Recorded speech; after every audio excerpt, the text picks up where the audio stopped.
আবার বিশ্বনবী বলতেন সূরাতুল ইখলাস সাধারণ সূরা না, এটা সুলুসুল কোরআন, 1/3 অফ দা বুক। কোরআনের 3 ভাগের 1 ভাগ। কোরআন 30 পারা।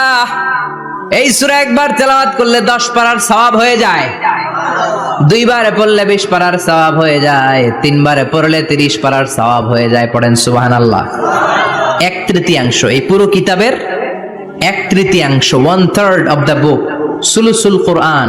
একবার পড়লে 10 পারা, 2 বার পড়লে 3 বার পড়লে 30 পারা।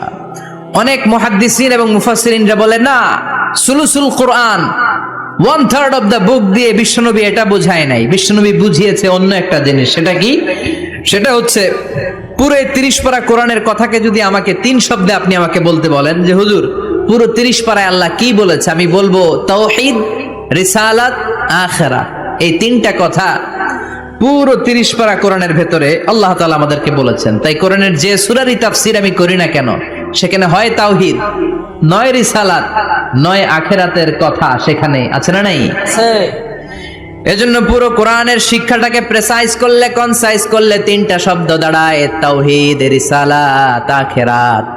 যেহেতু সূরাতুল ইখলাসের ভেতরে তাওহীদের কথা আছে, তার মানে 3 ভাগের 1 ভাগ কথা আছে না নাই? সুবহানাল্লাহ পড়েন।